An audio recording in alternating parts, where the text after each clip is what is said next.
সুপ্রিয় দর্শক, আসসালামু আলাইকুম।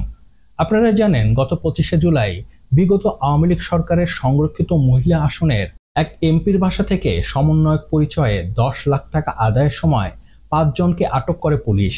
এরপর থেকে সারা বাংলাদেশের একটি টপিক, আর তা হচ্ছে চাঁদাবাজি।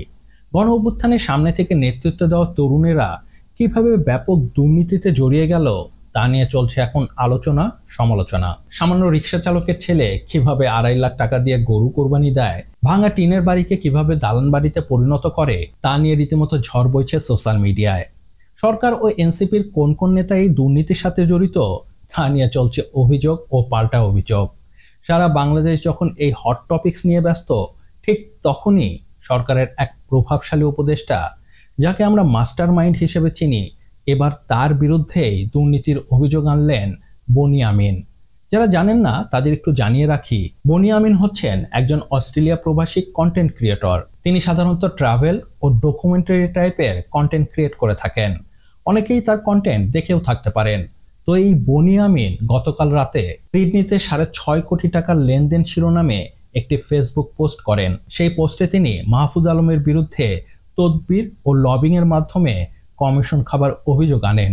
তিনি সেই পোস্টে লেখেন, নবপ্রজন্মের আন্দোলনের মহানায়ক হিসেবে পরিচিত মাহফুজ, যার প্রতি অনেকেই ভরসা রেখেছিলেন, তার নাম এখন একটি বিতর্কের কেন্দ্রে। জন্মদেশের বৃহত্তম নোয়াখালীর সন্তান মাহফুজের নামের পাশে আজ যোগ হচ্ছে বিতর্ক। ঠিক যেমনভাবে কিছুদিন আগে আলোচনায় এসেছিল হাতিয়ার হান্নান মাসুদ ও ধরা খাওয়া সমন্বয়ক রিয়াদ। নোয়াখালীর গৌরবময় ইতিহাস ও মর্যাদার প্রতি এই অপব্যবহার আমাকে গভীরভাবে ভাবিয়ে তোলে। মানে তিনি বলতে যাচ্ছেন, এনসিপির নেতা হান্নান মাসুদ ও সমন্বয়ক রিয়াদের মতোই মাহফুজ আলমের নামও এখন দুর্নীতির সাথে জড়িয়ে যাচ্ছে। এ ব্যাপারে তিনি আরো লেখেন, জানা গেছে মাহফুজের আপন বড় ভাই অস্ট্রেলিয়ার সিডনিতে বসবাস করে। উচ্চতর লেখাপড়ার পাশাপাশি এখানে সে পার্ট টাইম একজন নিবেদিত যাত্রী সেবক, বাংলায় বলা হয় ট্যাক্সি ড্রাইভার। মাহফুজের বিভিন্ন লবিং ও ফাইনিং এর কমিশনের অর্থ অস্ট্রেলিয়াতে তার স্টুডেন্ট ভাইয়ের ব্যাংক অ্যাকাউন্টে জমা হচ্ছিল দীর্ঘ 9 মাস ধরেই। গত 24/7/2025 মিডল ইস্ট থেকে একটি 6.5 কোটি টাকার লেনদেন অস্ট্রেলিয়ার গোয়েন্দা সংস্থার নজরে আসে। অস্বাভাবিক আর্থিক এই কার্যকলাপের দায়ে তার ভাইয়ের ব্যাংক অ্যাকাউন্টটি জব্দ করা হয়। বিষয়টি বর্তমানে তদন্তাধীন, তাই বিস্তারিত আপাতত চেপে যেতে হচ্ছে। তথ্য অনুযায়ী এই অর্থ জন্মদেশের একটি প্রভাবশালী বনিয়া গোষ্ঠীর প্রজেক্ট থেকে পাওয়া কমিশন ভিত্তিক হিস্সা। জন্মদেশে মাহফুজ ফাইল তদবির ও লবিং করে, আর কমিশনের অর্থ অস্ট্রেলিয়াতে ভাই রিসিভ করে। কিন্তু অস্ট্রেলিয়ার অর্থনৈতিক গোয়েন্দা বিভাগ বিষয়টি গভীরভাবে অনুসন্ধান করছে। অনেকেই এখন এই অস্বাভাবিক ধরা খাওয়া লেনদেনকে তুলনা করছে বিগত আমলের সেই ছাগল কাণ্ডর সাথে। মানে তিনি বলতে চাচ্ছেন, উপদেষ্টা মাহফুজ আলম বাংলাদেশে বসে দুর্নীতি করে, আর এই দুর্নীতির টাকা রিসিভ করে অস্ট্রেলিয়ায় থাকা তার ভাই। তিনি অস্ট্রেলিয়ার একটি ব্যাংকের নামও উল্লেখ করে। শুধু তাই নয়, তিনি সরকারকে অনুরোধ করে আরো লেখেন, হান্নান মাসুদ, তার দ্বিতীয় স্ত্রী সহ সকল সমন্বয়ক এবং তাদের ঘনিষ্ঠ আত্মীয়দের আর্থিক লেনদেন, ব্যাংক অ্যাকাউন্ট এবং সম্পদ বিবরণী একটি জাতীয় পর্যবেক্ষণের আওতায় আনতে। সহজ ভাষায়, এনসিপির বিভিন্ন নেতা ও উপদেষ্টাদের আত্মীয় স্বজন, বন্ধু বান্ধবের ব্যাংক অ্যাকাউন্ট তলব করলেই অনেক গোমর ফাঁস হয়ে যাবে। যদিও মাহফুজ আলম বিষয়টিকে সরাসরি অস্বীকার করেছেন। বনি আমিনের এই পোস্টের পর ঠিক একটি পাল্টা পোস্ট তিনি করেন কয়েক ঘন্টা পরেই। সেখানে তিনি একটি ঘটনার উল্লেখ করে বলেন, তদবিরের কথা উঠল যখন, একটা ঘটনা বলি। আমাদের এক বন্ধু একজন ব্যক্তিকে আমার ভাইয়ের সাথে দেখা করায়। বিটিভির একটা টেন্ডারের কাজ করে দিলে তারা পার্সেন্টেজ দিবে এবং জুলাই দিয়ে কয়েকটা দেশে প্রোগ্রামের জন্য হেল্প করবে। আমি জানার পর এটা নিষেধ করে দেই। সদুদ্দেশ্যে হলেও রাষ্ট্রের আমানতের খেয়ানত করা যাবে না। পরবর্তীতে সে টেন্ডারের কাজও স্থগিত হয়। মানে অস্ট্রেলিয়ায় তার ভাইয়ের সাথে একজন লোক দেখা করেছে এবং দেখা করে বিটিভির একটি কাজ পাইয়ে দিলে তাকে যে কমিশন দেওয়া হবে এটি তিনি স্বীকার করেছেন। কিন্তু তিনি বলতে চাচ্ছেন তিনি সেই কাজ করেননি, সেটি তিনি না করে দিয়েছেন। তার মানে তিনি সৎ থেকেছেন। এ ব্যাপারে তিনি আরো বলেন, পুনশ্চ আমার নিকৃষ্ট শত্রুরাও গত 12 মাসে আমার বিরুদ্ধে সব অভিযোগ করলেও দুর্নীতি বা আর্থিক অসঙ্গতির অভিযোগ করেনি। বিভিন্ন দলের মহারথীদের অনেক অসুবিধা হচ্ছে তাতে। রাষ্ট্রের দায়িত্ব পবিত্র আমানত।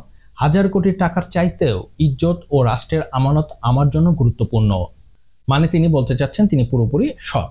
সুযোগ থাকা সত্ত্বেও তিনি কোনো ধরনের দুর্নীতি করেননি, কমিশন খাননি। শুধু তাই নয়, এই যে তিনি সৎ থাকেন তার জন্য নাকি অনেক লোকের অসুবিধা হচ্ছে, তারাই তার বিরুদ্ধে এসব ষড়যন্ত্র করছে, কুৎসা রটাচ্ছে। তিনি তার এই পোস্টের সাথে তার যে ভাই যে অস্ট্রেলিয়ায় থাকে, যার বিরুদ্ধে তার হয়ে টাকা নেওয়ার অভিযোগ, তার একটি পোস্ট ট্যাগ করে দেন। সেই পোস্টে মনির টাকা নেবার কথা সরাসরি অস্বীকার করেন, আর তার প্রমাণ হিসাবে তার ব্যাংক হিসাবের স্টেটমেন্টের কিছু ছবিও শেয়ার করেন।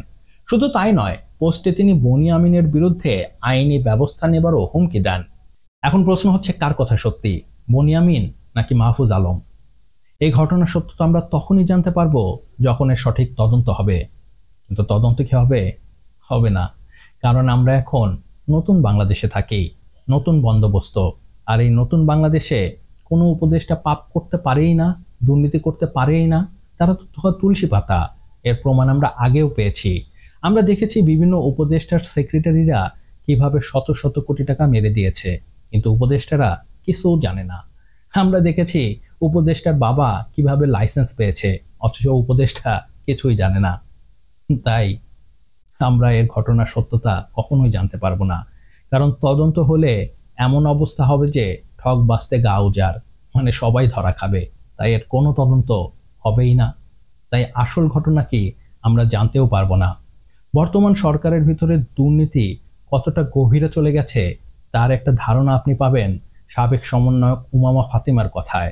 সম্প্রতি সমন্বয়ক পরিচয়ে চাঁদাবাজির যে ঘটনা ঘটেছে তা নিয়ে আক্ষেপ করে ফেসবুকে একটি দীর্ঘ লাইভ করেন সাবেক সমন্বয়ক উমামা ফাতেমা।